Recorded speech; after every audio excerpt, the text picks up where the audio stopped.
remember there was a conversation I was having on Twitter with someone about discussing like dietary habits and how they can contribute to, longevity and health span, living longer in healthier years. And someone said, oh, well, you're not going to live forever, mate. So it's almost like on one hand, there's the awareness that people are going to die. But then if you actually bring it to the forefront in conversation or just how they live day to day, they wouldn't want to kind of, wrestle with that. And I think that's often when people say, oh, you're not going to live forever or YOLO or things like that. I think that's often more of a coping mechanism because people accept that. It's a coping mechanism. Yeah, people accept that healthy habits, it requires discipline, it requires focus, it requires, doing the hard work. Because if you offered every single person out there a pill which would give them great health, great cardiovascular health, really good bone density, muscle mass, they'd be fit and healthy, for extended period of time, invariably people would say yes. So it's not that the fact that they don't want to be healthy, it's the fact that they maybe don't want to put the work in and the discipline and exercise that to actually, reap those benefits. So as you say, it's very interesting. So it's on one hand, it's like, well, you're not going to live forever, but the topic of death and the conversations around death often are missing in society. Hello and welcome to another episode of For Soul's Sake, a conversation, an honest, candid conversation in which we talk with the world's best around holistic wellness, veganism, yoga, spirituality, all things in between without the woo-woo. So today we're joined by Jeffrey Boadi, an amazing, passionate advocate for plant-based nutrition and the founder of The Wealth of Health. In 2017, Jeffrey experienced a transformative journey when he made the conscious decision to adopt a plant-based diet. Embracing this lifestyle wasn't without its obstacles, as he had to reevaluate his understanding of health and nutrition. However, with unwavering determination and a thirst for knowledge, Jeffrey quickly adapted and began optimizing his plant-based approach for both health and performance. His culinary skills flourished, and he started sharing nutritious and delightful recipes on his social media platforms. The overwhelming positive response from a growing community inspired him to establish The Wealth of Health, a platform dedicated to educating, inspiring, and empowering individuals to explore the incredible potential of a plant-based lifestyle. Jeffrey's passion for plant-based nutrition is evident, and he strives to create a welcoming space where people can learn, people can understand how incorporating more plants into their diets can benefit not only themselves, but also those around them. Jeffrey, my friend, thank you so much for being here. Thank you very much. That was a very good intro. Oh. Appreciate that. I'll give the credit to the writers. They did all the hard work. So. No, I appreciate that. And it's great to be here. Thank you. I want to dive straight in. We can see that you are doing an amazing job on social media, educating people around plant-based diets, the amazing platform that you've got, The Wealth of Health. Has it been difficult being in the body of a black man, living as a vegan in London? What's that journey look like? It's an interesting question because I think it's, people still maybe see that as a bit strange because, even from my perspective culturally, growing up in a, Ghanaian and growing up in obviously with my parents and, always eating meat and very much like culturally led when you think about the kind of food decisions that we would take. Right. So I guess making that switch was actually quite radical in some ways because it kind of maybe goes against a lot of what we've maybe thought our kind of cultural direction of food is. But actually, in many ways, if you think about a lot of the foods in Africa, a lot of them are very much plant-based. Tubers, root vegetables, greens, a lot of beans. A lot of whole plant foods actually originate from, East Africa and West Africa as well. So I guess in terms of like from a modern perspective, it was very much like, oh, what's this guy doing kind of thing. My mum thought I was a bit crazy for a little bit. But eventually she kind of got to grips with it. And even when I went round to her to see her the other day, like she makes some incredible meals, like, but all plants. Instead of having like chicken and stuff like that, she'll maybe make like tofu with the jollof rice and things like that. So I think it's probably still for many people somewhat strange. Oh, this is, something different. We're eating chicken and eggs and all this kind of stuff. But I want to just almost continue to blaze that trail and show people that they can still enjoy their cultural foods. And there are many people out there on Instagram, even beyond myself, who create amazing cultural foods, Caribbean and African, plant-based focused foods, which are really, really great. But also wanting people to just kind of get an idea of how they can optimize themselves for health and well-being.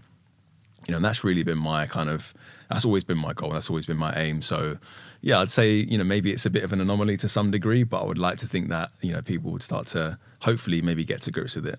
Have you got any friends like from the Ghanaian background that have transformed their diets based on what you're doing?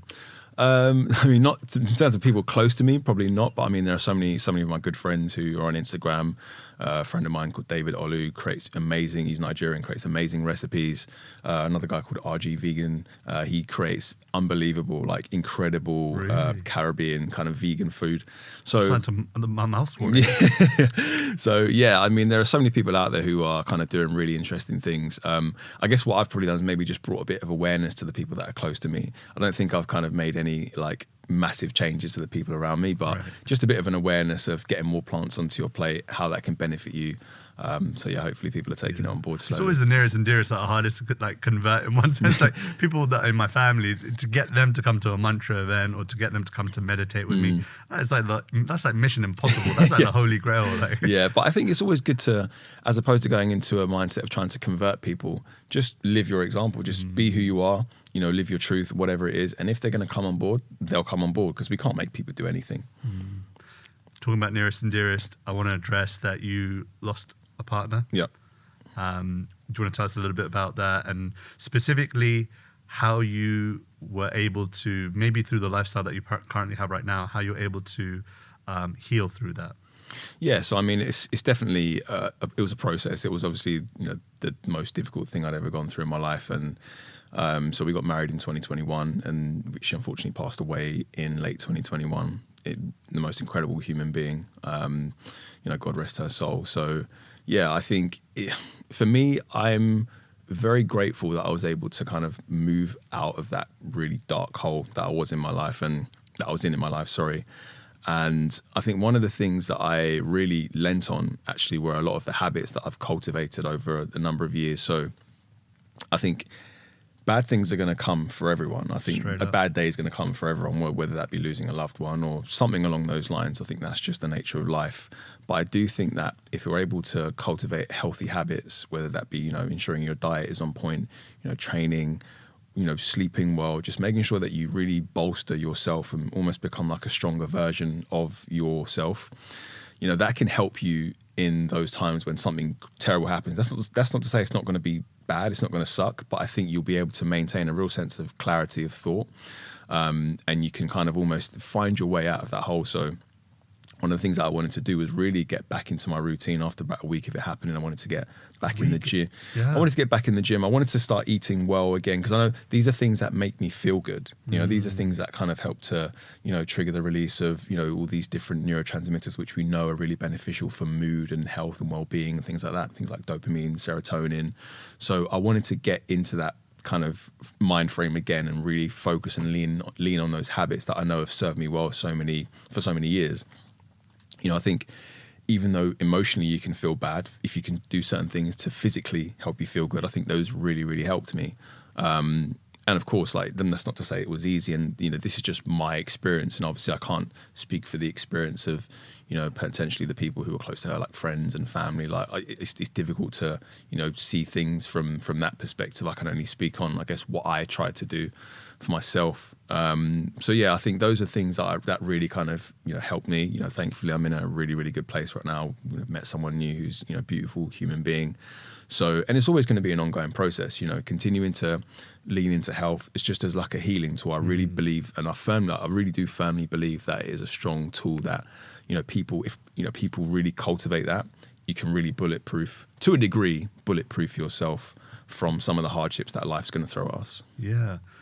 First and foremost, I want to offer my condolences. I didn't say that expressly before, but also I think it's deeply powerful that you are so self-aware that you knew just a week on what you needed to bolster, what you needed to do to support your mental well-being, to support your physical well-being. And see, I come from a world of spiritual well-being. And so if you ask me, what do I need to do to maintain a spiritual connection? I'd give you an encyclopedia of different methods and tools and whatnot.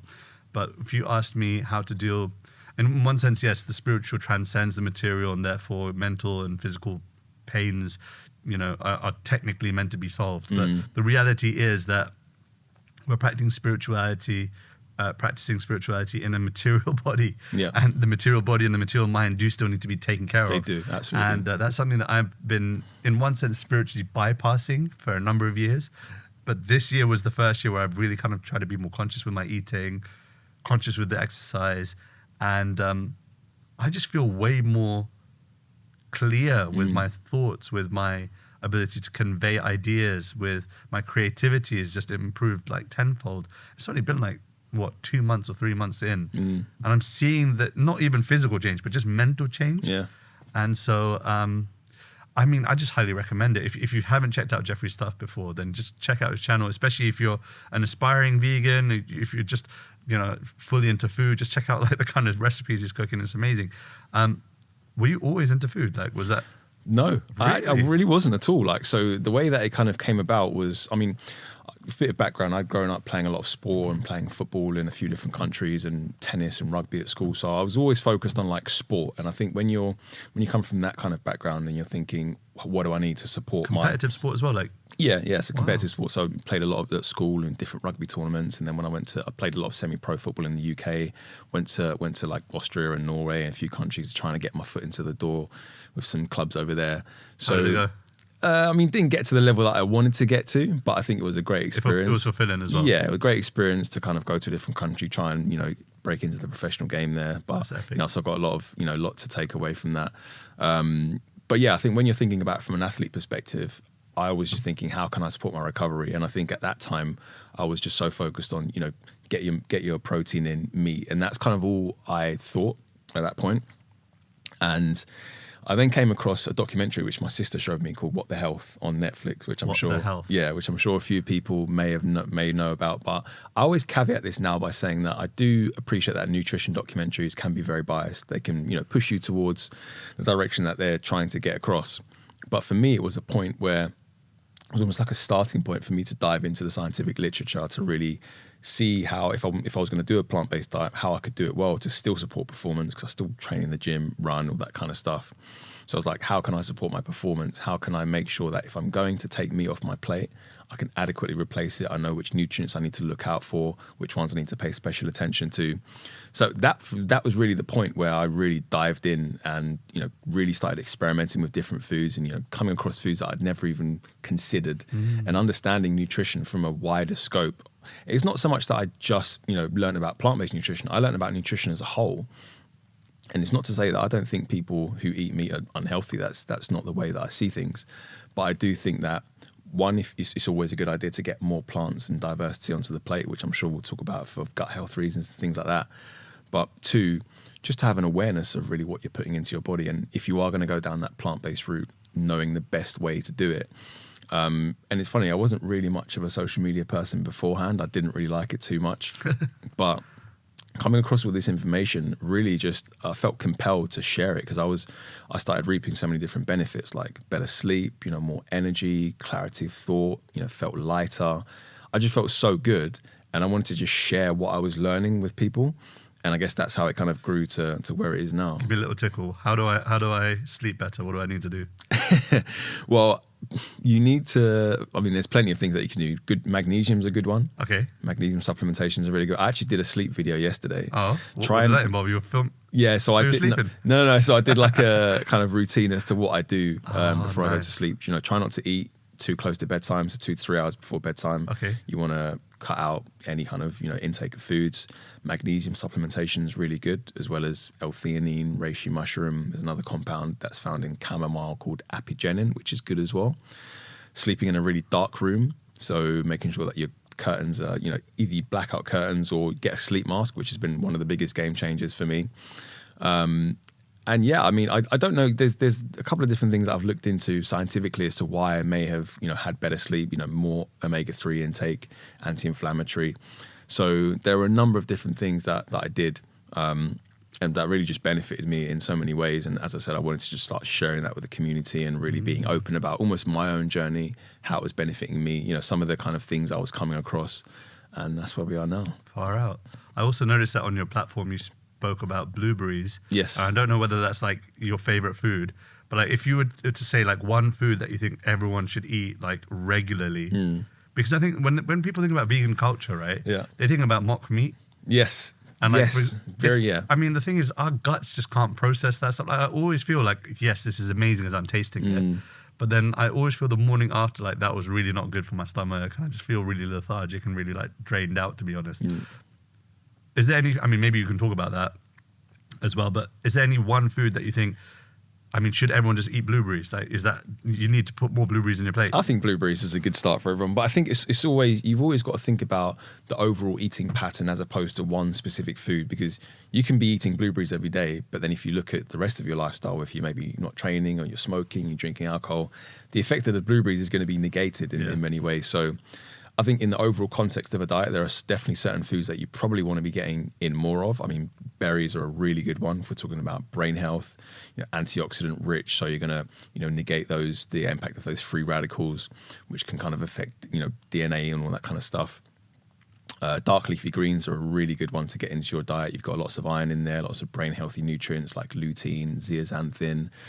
Legumes are fantastic for protein, for fiber, for minerals. So lentils are really good. Soybeans in the form of like organic tofu and tempeh, those regularly make it onto my plate.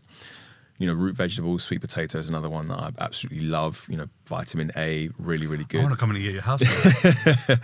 Yeah, so I mean, making sure that you get a real rounded kind of approach to your food, particularly from the plant-based standpoint. Nuts and seeds are great as well. Really healthy and really rich source of healthy fats. So hemp seeds, walnuts, chia seeds, flax seeds, foods like that.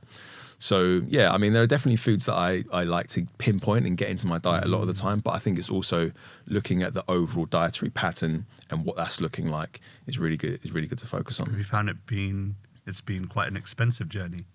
Not particularly, financially. No, I don't think so. When people hear this, right, like for me, I was thinking, yeah, this would be wicked. Like, I need to just like listen to this episode, pause it, and just write down all the ingredients that you said.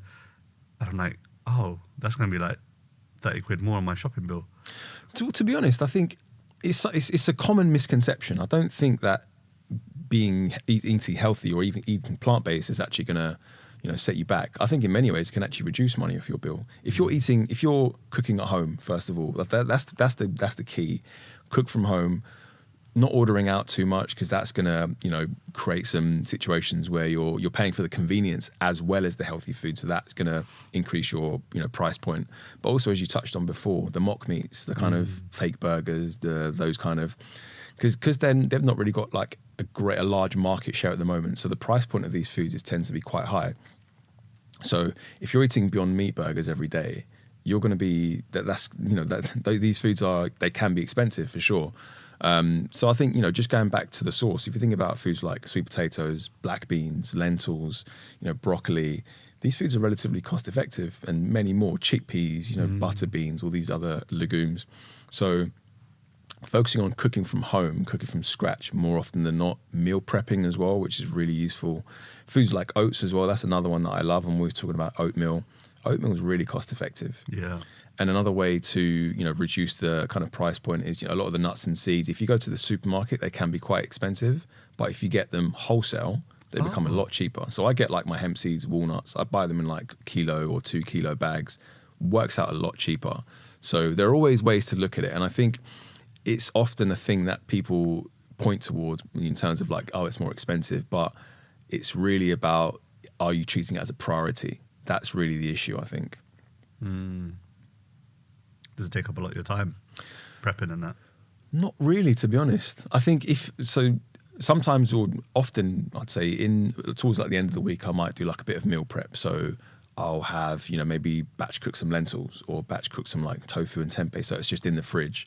And also a good thing to do is work out meals that are healthy, but actually quick to make. So you can make like quinoa in like 20, 25 minutes, chop up some vegetables, put some tomatoes in there, maybe bake some tofu for 20 minutes, and you've got a healthy meal in sort of 20, 25 minutes. I think we have the time, we just don't know how to prioritize. Fully. That's the issue. We all have the time. We all find the time to watch the Netflix and watch the latest shows and go out and hang out with friends, but finding the time to be healthy is a conscious decision.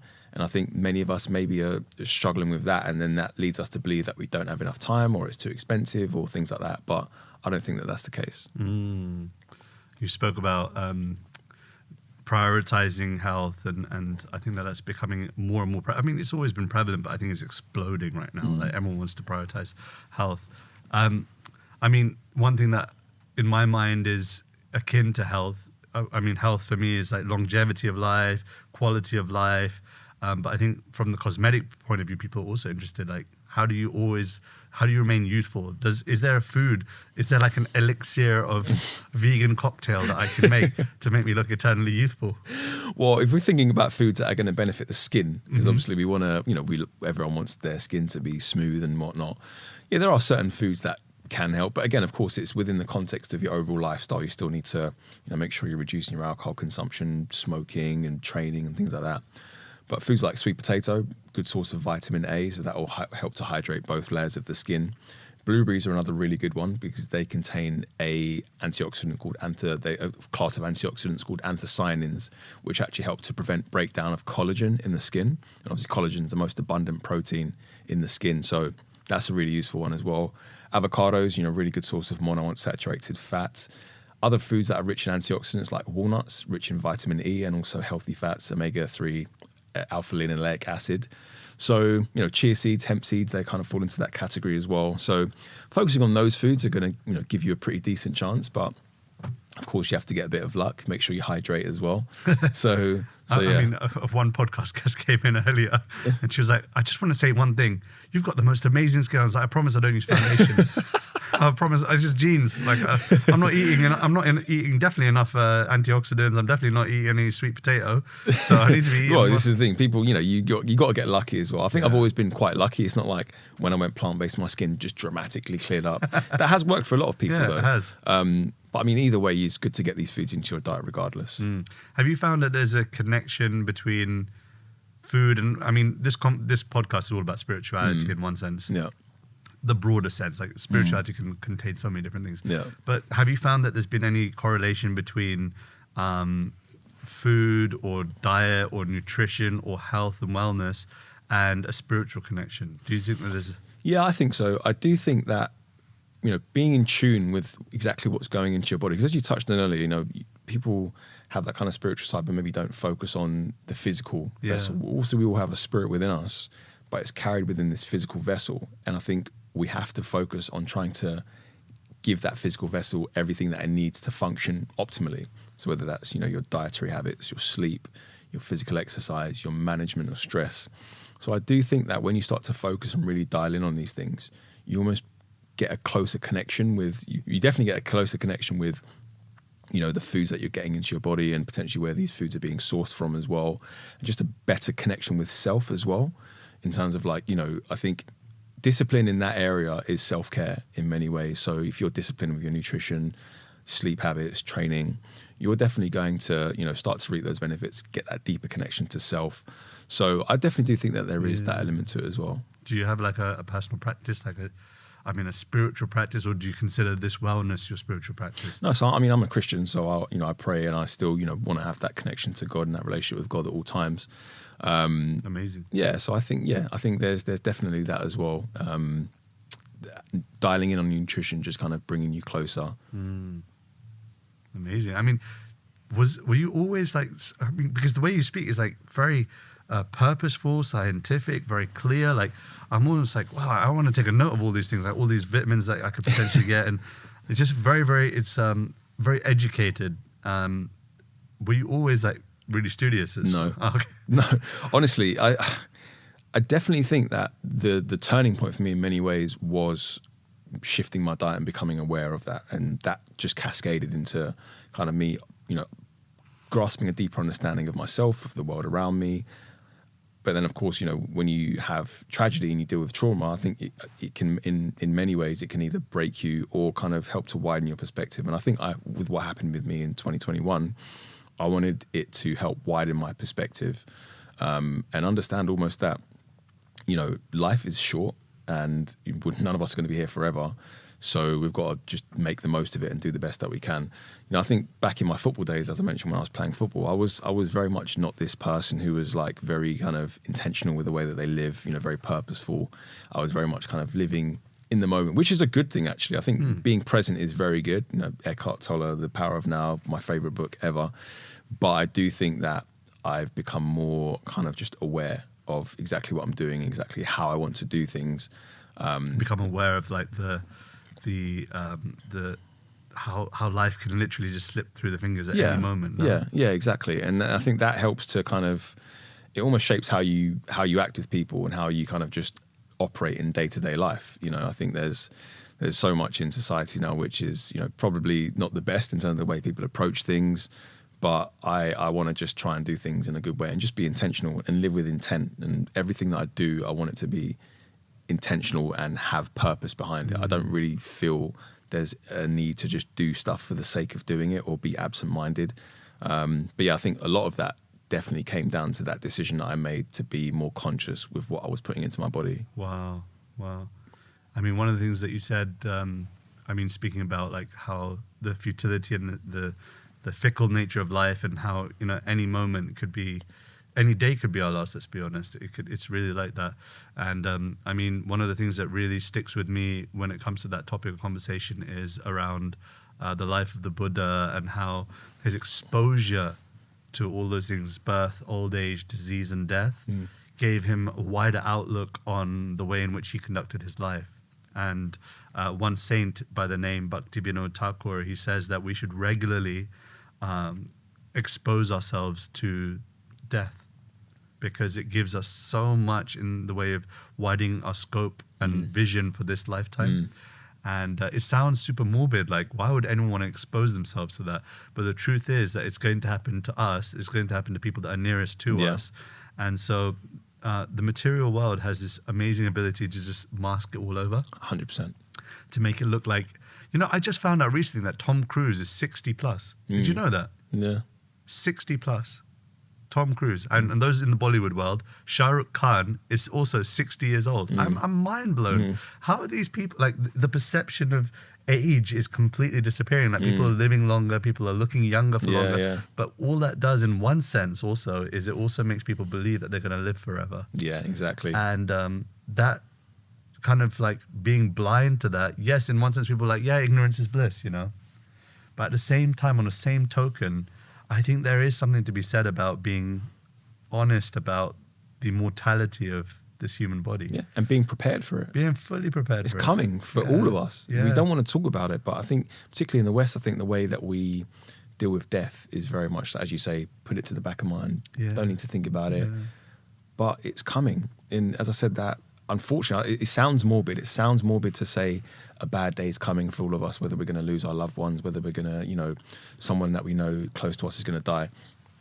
Like, well, my parents, my mum's in her 60s, my dad's in his 70s. Yeah. They're not going to be here forever. Right. And of course, it's not something that we want to kind of reconcile with, but we have to. Yeah. I have to accept that that's going to happen, and we have to accept that, you know, these things are going to, you know, take hold of us and shape our life in some kind of way. So, yeah, I think there's, you know, but I guess it's difficult to have conversations about it. You know, people, if you're, for example, if you're at like a games night or a party, you start talking about death. No one's hanging out with that person. That's what I'm saying. No one's going to want to be around that person.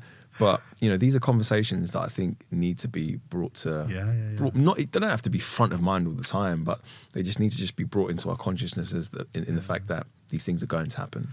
I think that's why solitude is so important. Yeah.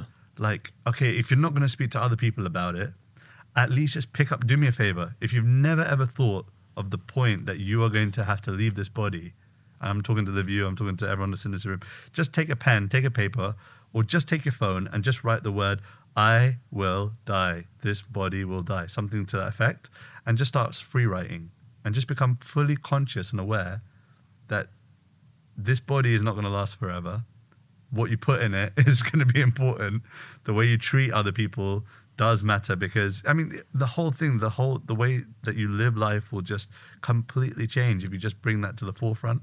Even in solitude, you don't have to speak about it at a party. Like, people will think you're weird if you you know, if you go to a games night, they'll be labeled as that dude. Yeah, the exactly. deaf dude. Yeah. But do you know what's interesting though? on. I just thought of something. So I remember there was a conversation I was having on Twitter with someone about discussing like dietary habits and how they can contribute to, you know, longevity and health span, you know, living longer in healthier years. And someone said, oh, well, you're not going to live forever, mate.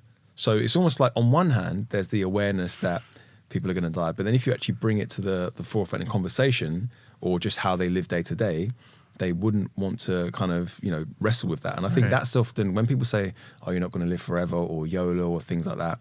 I think that's often more of a coping mechanism because people accept that. It's a coping mechanism. Yeah, people accept that healthy habits, it requires discipline, it requires focus, it requires, doing the hard work. Because if you offered every single person out there a pill which would give them great health, great cardiovascular health, really good bone density, muscle mass, they'd be fit and healthy, for extended period of time, invariably people would say yes. So it's not that the fact that they don't want to be healthy, it's the fact that they maybe don't want to put the work in and the discipline and and exercise that to actually reap those benefits. So as you say, it's very interesting. So it's on one hand it's like, well, you're not going to live forever, but the topic of death and the conversations around death often are missing in society.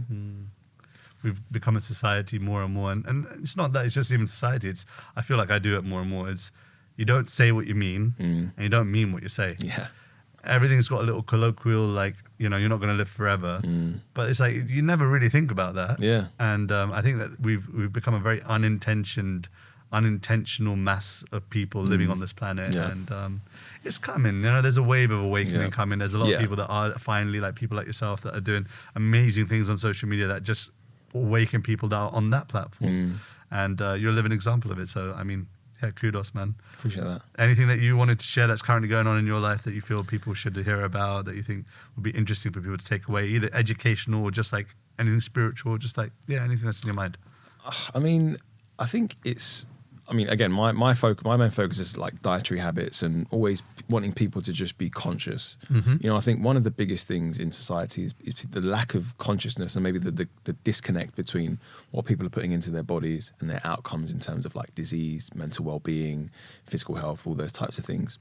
I just want people to make informed decisions. If people want to walk into the Burger King or the Subway or these other kind of, establishments which, make the food environment actually quite difficult to, cultivate health, if you're informed as to what you're putting into your body, that's absolutely fine. And I understand, convenience is useful at times, but I think we definitely rely on it way too much in society and it's to our detriment as well. So just take a bit of time just to become informed, because I think one of the things that goes on in society is that maybe people don't realize just how good they can actually feel day to day. They think brain fog's normal. I've got to smash 3 or 4 coffees in the morning to feel good. Towards the end of the day. You drink coffee, by the way? Very occasionally. Don't drink too much. I prefer like the medicinal mushrooms, chaga, reishi, those types of things. But yeah, as I said, just gaining a bit of awareness as to really how you can optimize your body and your health and your mental well-being. And it doesn't even take, you don't have to go all the way. You don't have to go like all the supplements and your perfect diet, but just making small steps, take, maybe walking instead of getting the tube somewhere, or, as I said, trying to find healthier habits to dial in with your food, maybe making your breakfast at home instead of getting it at Starbucks in the morning. And then once you start making those conscious decisions, you start to, connect with your body in many ways. And then you start to really feel and notice how certain foods affect you and how certain foods don't. So I'm just really big on that awareness and consciousness, and that's kind of what I always want to just get across and continue to speak about. So hopefully it keeps reaching many people. I'm praying it does. Yeah, consciousness is it's something that I think more and more people are at least even recognizing the word. Yeah. And awareness of the self, awareness of the spirit self, awareness of the physical self. I think that every year almost, if you can't do it, like, okay, you might be thinking right now, where do I start with becoming a more conscious individual? I'd say just like a painter steps away from a painting regularly enough when they're, making a masterpiece, steps away regularly to see what areas do I need to add and take away from. In the same way, there should be a point in your year, a point in your week, or a point in your life where you say, I'm just taking a pause. And don't let it get to the point where it's a midlife crisis moment. Don't let it be that just when the body is in dis-ease, you then go, I need to do something about it. But no, just take we all go on holiday. Yeah. Just save one day in your holiday for being about reflection. Just on reflect. What you're like. Just be conscious. Just be aware, conscious, aware, thoughtful. Just take a moment to contemplate. It sounds really maybe fairy-like and woo-woo. I get that. Like me in a man's body, I used to detest being a reflector, like even just being conscious. Same. Just go through life. Yeah. But you have experiences that force you, or hopefully through the means of some like education tool like a podcast, like for soul's sake, it's pushing you in a direction which is saying, just become more conscious. You know, just take a step back and just see where's the journey going. Exactly. Just reflect. I think I understand that because, you know, there's so many things that people go through in life which maybe they want to hide away from, you know, asking themselves certain questions, and maybe go towards medicating with alcohol and drugs and food and things like that. So I get it. It's not easy, but I think if we really want to live our best life, I do think in many cases we have to ask ourselves quite difficult questions in terms of the direction of our life. You know, how are we taking care of ourselves? How are we showing up with the people around us? And invariably, I think you'll just find that you just become a better human being for it. Yeah. What are your thoughts on intoxicants like magic mushrooms? And I wouldn't even call that an intoxicant. I would call that... what would I call that? I'd call that like it's medicinal, but in the good sense. I mean, that was part of my journey as well with healing. I looked into that and had some incredible experiences, gave me some clarity on maybe the meaning of what had happened. Wow. And things like that. So I think they obviously have to be respected. I do think whilst they're physically very safe, I do think a lot of people can abuse them in many ways in terms of just doing them all the time and maybe not taking that time to actually reflect on what you learn in those times. So yeah, I think things like mushrooms, DMT, other psychedelic substances, they can have real benefit if you do them in the right way. Do your research, be informed. You have to, yeah. Awesome. Should we hit some quick fire round questions? This has been an awesome conversation. By the way. It's been good. Thank Enjoyed you, I appreciate it. It's been a very natural. I feel like I've known you for like 10 years. That's always a good sign as well. Yeah. Maybe, I hope you, I was going to say, I hope you feel the same in return. Yeah, no, definitely. When I feel comfortable, when I feel comfortable, I know it's good. Yeah. I'm enjoying it. Sweet. All right. One word, one sentence answers. Or if you feel super inspired, you're like, no, screw it, I want to tell more than that. I'm not gonna cuff you. What's something that you're curious about right now in your life? Good question. Martial arts. Martial arts? Okay. You're practicing? I just started Muay Thai yesterday. Boy, how's it going? First time. First session. It was good. Enjoyed it. Yeah, I'm going to go back. Hips are pretty sore. But hips are sore. Yeah. I think it's a bit too much for me. Indian skin isn't meant for that place. What legacy would you like to leave behind in this world? I want people to remember me as someone who helped inspire them to healthier choices, and then healthier choices for the people around them, family, friends, etc. And just someone who wanted to serve other people. Wow. I want to talk to you offline for that. Serving other people, that's amazing. Something you used to deeply value, but don't value as much anymore. My identity as a football player. Oof. So that was something that I held on to for a long time. Even when I stopped playing football, it was difficult to wrestle with that because I just built my entire identity up as I'm Jeffrey, the football player. So losing that was almost like losing a part of myself. So yeah, that was something that I valued a lot because it gave me identity. It gave me who I thought I was. But now it's now not so much. I know I'm just a human being who wants to serve people in whatever way possible, even beyond health. That's powerful. Yeah, things will change. Identities will change. We change. If you could create one law, this is the final one. If you could create one law that everyone in the world has to follow, what would it be? It's a good question, that is. It's like a primary school question, isn't it? You get asked that. One that came to mind is just to live and let live. Kind of, I think there's people always want to, for example, on social media platforms, aggressively get their beliefs across as the absolute right one. But sometimes people don't have the same perspective, the same eyes, the same life experiences that you've had. So if you live your life as long as you're not harming anyone, and let people live their lives as long as they're not harming anyone. Of course, if it comes to the situation of someone's actively harming someone through their actions, then yeah, of course you step in whatever way. But yeah, live and let live. Yeah, promotion versus attraction. If you've got something good going for you, attract people to it rather than just promoting it all the time. There's a subtle difference between both of them. Fully appreciate that, man. Thank you so much, Live and Let Appreciate Live. that. Thank you so much, Thanks Jeffrey. so much, man. It's been a great pleasure, privilege, and honor to have you here. Yeah, thanks for and I having hope me. that you've enjoyed this experience as much as I have, and hopefully get you back at some point in the future when a book comes out, the podcast comes out. I'm jumping on your podcast. Yeah, definitely. We'll have you on for sure. Awesome. But no, I appreciate you having me on. I love this conversation. It's always good to, take things in a different direction as opposed to just health. So yeah, it's been really good, man. And hopefully gives the listeners some value. I think so. I think if you found value, drop it in the comments. Tell us what you found value about the conversation. Tell us what you thought about the different recipes that he's got on his social media. Tell me a little bit about, maybe you're going to try eating more blueberries. Tell me how that goes. Black out your curtains. Tell me, did you sleep any better? Give us some feedback. I want to hear from you all. So yeah, thank you all so much for being here. Thank you all so much for listening, learning, and growing with us this fine podcast. And I hope to see you on the next episode of For Soul's Sake. Namaste.